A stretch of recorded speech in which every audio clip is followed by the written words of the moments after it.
I got a question for Miss Taken and Trigger Mike. Miss Taken, why are women equal to men in this day and age? And Trigger Mike, why are women equal to men in this day and age? I don't think that we're equal. But that's why I asked Miss Taken and Trigger Mike specifically. Well, see, we're different in terms of mindset around that. I do listen. I know y'all don't agree with me, and I'm okay. I'm gonna stand on my 10 toes down, whatever. I definitely think that we are different, but different does not mean deficit, right? So when you say equal, I would say yes, we're equal in terms of the way that we were built, in terms of what we are supposed to bring to one another. You need what I have, and I need what you have. So in that regard, I would say that what we provide as individual, as me as a woman, you as a man, is equal. But in terms of what it is, our roles or responsibilities and things are different. And I think that's where we get into like this push and pull, because for guys, a lot of times is about, you know, power and headship and things like that. And I get it. And I do agree that a man is a head of a household, right? But at the same time, when we were talking about this the other day, where they were talking about like the synonym between, not synonym, what is that saying? Like the man is the head, but the woman is the neck, right?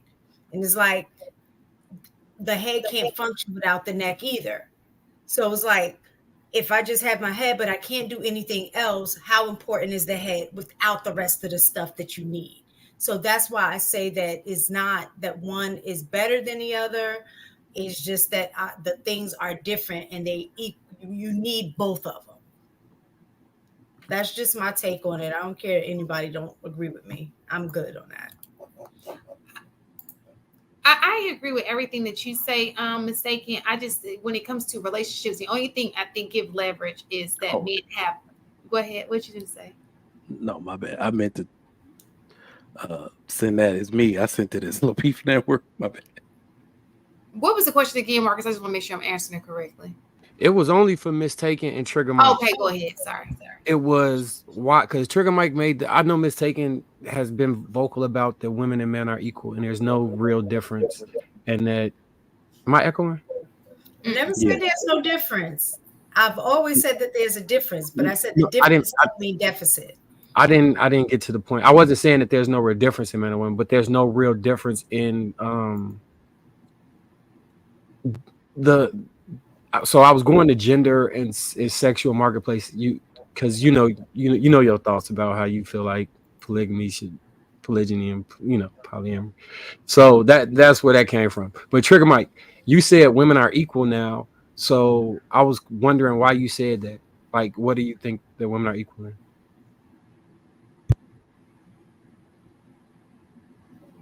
You on mute. You're on mute. Mute. You're on mute. No, I'm saying it as that's the social agenda. I didn't say it as if it was what I believe, but let me tell you what I believe. Apart from mistaken. So interestingly enough, mistaken. I was about to go get my piano because you was tap dancing like I'm around that question. Boy, you was like you said that we're equal, and then made so many statements that were like showed us that we aren't equal. You said, I believe a man is the head of a household, head of a like top. That's a statement of I guess submission, and I think that's a part of the problem that we have in like this power struggle and relationship dynamics, is because there's nothing wrong with a woman saying he's the head. Like the women that I know that function the best within relationships and life in general.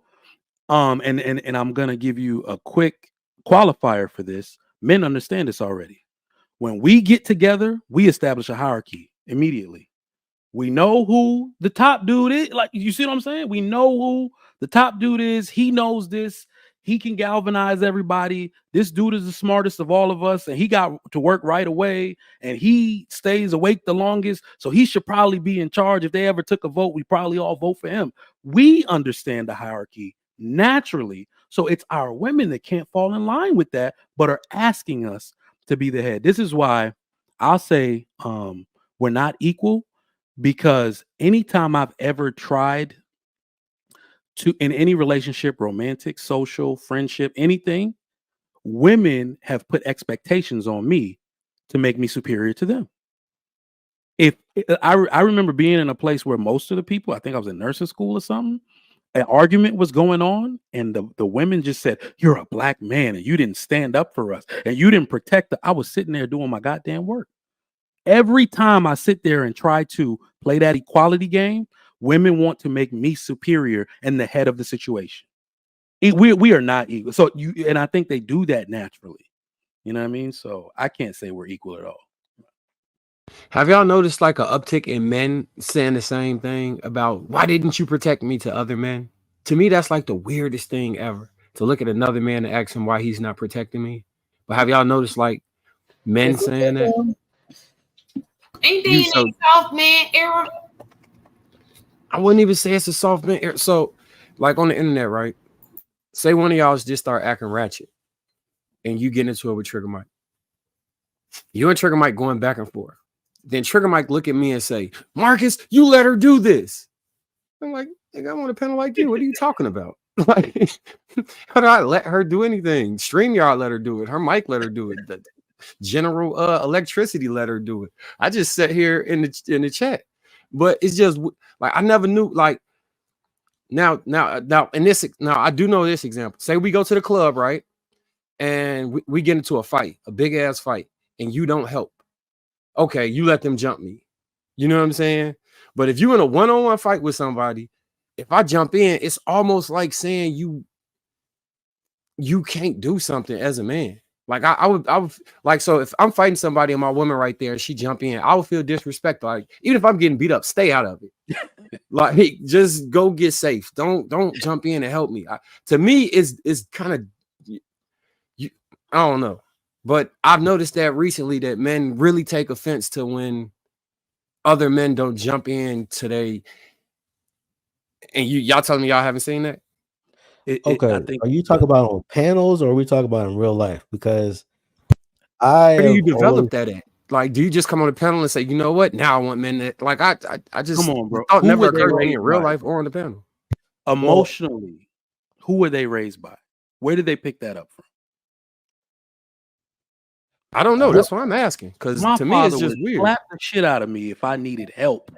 And you know what fathers tell us. So hold your own. Nah, bro, hold your own. Take your ass back out. Like, you see what I'm saying? Do that by yourself. That's how you learn. No, who did they learn that from?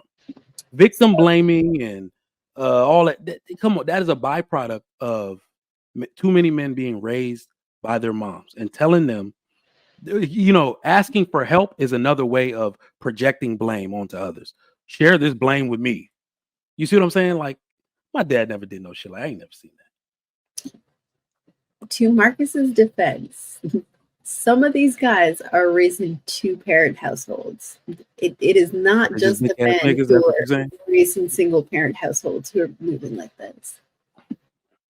Yeah, but you're not gonna sit here and say all dual-parent households are the same.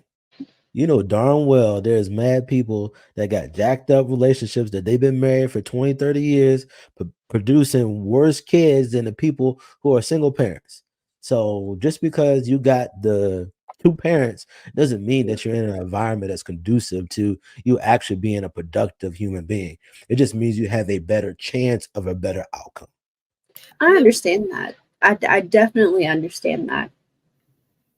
What I was getting to was that there's so much flack being put on single mothers, and I'm not advocating for single mothers. That is not what I'm doing. But there is so much blame that's put on there that we're not actually putting the ownership on the person, and we're blaming it on the circumstances. You know what I think too, Enos? Because I will say you're right. It is like that, but it's this thing that happens where 70%, God, 70% is a large number. So we'll say single mothers control. We'll say single mothers control the Black community and the children, because unfortunately, every Black person alive today, 70% of them were raised primarily by a single mom. So they've controlled the product that's been put out there, and so in a way, I'm saying that they control the culture. They have controlled the culture of what happens. So even people who have friends that are, that came from single mothers, they will adopt some of these things as cultural norms. I've seen that, where everybody's doing it in your group of friends. So, and we usually just call them bands. Like, that's some bitch ass nigga shit that you did, but it's because your boy did it. So now you think it's okay to do it, right? So it's a cultural thing. So my father had passed away, so I was raised with my mother. When she would try and do things that I felt was not masculine or effeminate to me, I just would say no. Did y'all like experience that too? Where you like, because people would say I was raised by my mother, so I turned out this way. But in me specifically, maybe this is unique to me. So I'm asking as a general question. When that thing that you felt was not man-like, like my mother used to ask me to hold her purse. I'm like, I'm not holding your purse, put it in a chair. I don't hold purses. You know what I'm saying? Like, she was trying to tell me to do something. My father wasn't there to say, hey, son, don't hold purses. Yeah. You know what though, Marcus? I think if I could bet money that your father wasn't there to do it, but a man was. I don't know who it was, a coach. So I think it happens two ways, where some people learn a lot of man behavior from a group of men they respect and admire and are around a lot. And you naturally want to become like them if you've been starved of that example, that masculine example. I've seen that too. I've seen boys that have been like coddled by their mom, where they're up under their mama's tit till like they're 13 years old. Them gonna be some bitch ass niggas. But you know what I mean? I've also seen it where the mom is like, you playing AAU till you 18. Just get out of my face. Go with them. Coach take you everywhere. Coach take you on trip. And they end up with really mannish, like, mannerism. They really end up like some niggas, but because coach usually like a man whore banging all the moms. You know what I mean? But you see what I'm saying? They end up really mannish. And I'm like, oh, that's where he learned it from, even though his dad won.